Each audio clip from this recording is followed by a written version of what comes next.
now we're talking about playing tremolo on several strings on the guitar, and it may look pretty easy, but this actually takes a little bit of practice and you need to know what you're doing.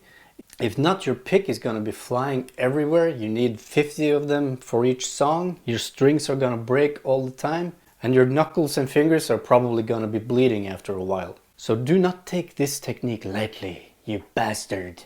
Also, don't confuse this with separating the notes in the chord. We're not doing... We are doing...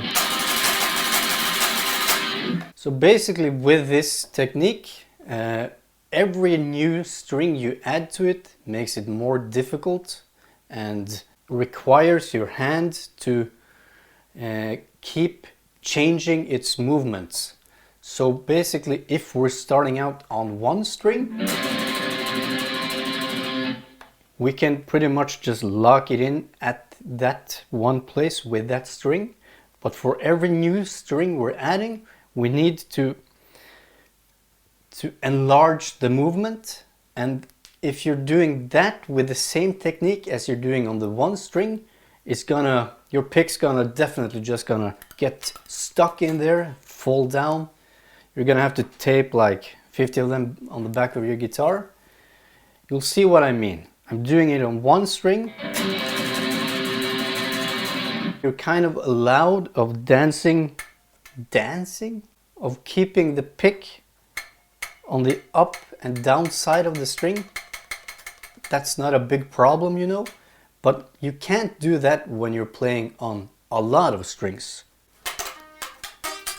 You'll get stuck in there. So you need to think about how are you going to solve this. The tempo of the song and the amount of strings will be part of determining the difficulty level of this. If you're doing it on only 2 strings,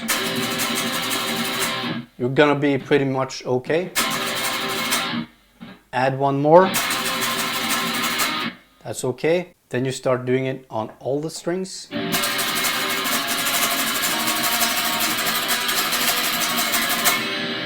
You will need a way bigger movement to pull that off. You're gonna find this being very difficult in the beginning, and if you don't stop and analyze, you're gonna find this to be difficult for many years. But if you stop and analyze, you're gonna solve this puzzle pretty fast. And I'm gonna tell you what I did.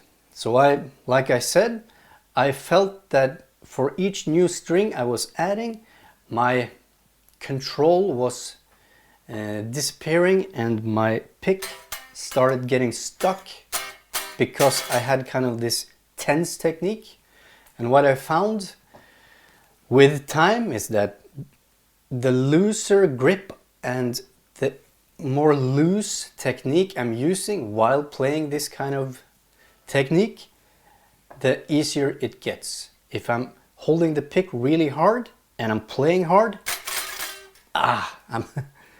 then I'm gonna, first of all, I'm gonna be bleeding from my knuckles, and the strings are definitely gonna break, and it basically sucks. So simply put, the more strings you add, the bigger the motion you're gonna need, and it's gonna take more energy and effort from your muscles.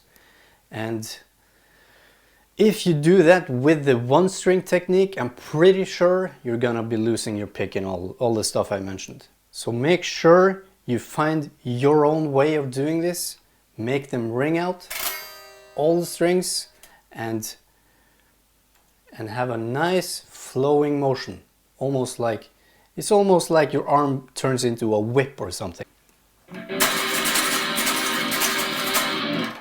This of course is also important so you don't get worn out. If you're doing it with tension, you're gonna get worn out. Black metal, extreme metal is pretty demanding stuff, and you need to find the right techniques to do them without getting tendonitis and all this stuff I've been talking about earlier in the series. What I also find to be extremely effective for me is to have an accent on everything I'm doing. That goes for everything I'm doing with right hand picking. So I'm not blindly just first hit on the strings will always have a little accent to it.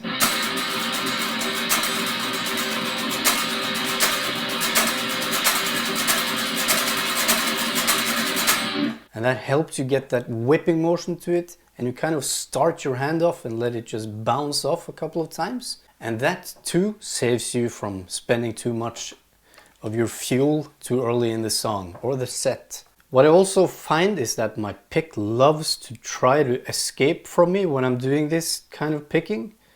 It always wants to just basically run and hide. It starts spinning around in between my fingers. And I actually still don't have this down yet. My way of cheating with this is that I stop for a couple of, maybe one bar, and just with my hand just sneak it back to where it's supposed to be, and I continue playing. For me, this technique is not very important. I basically stopped using it because for me, I think it's more important to focus on getting the clean sounds. So I'm not going to get into this, but instead of doing, my normal thing would be to do. That's just my way of doing it. It's more important to have a clean, clear sound than my hand looking like a helicopter from hell. But if you want that dirty tremolo sound, go for it. Kill it. So like I'm always saying, stop, analyze. You will save years with your techniques and your playing. Don't just blindly sit there noodling, riffing all the time. Sometimes you need to stop and think. Would it be better if I moved my pick a little bit like this, hold my arm like this? What am I doing with my shoulder? And you will get results a hell of a lot faster. This, of course, is just me showing you how to do a technique. It doesn't mean that you have to play like this if you're playing black metal. If you have your own thing that you do and it sounds cool, do that.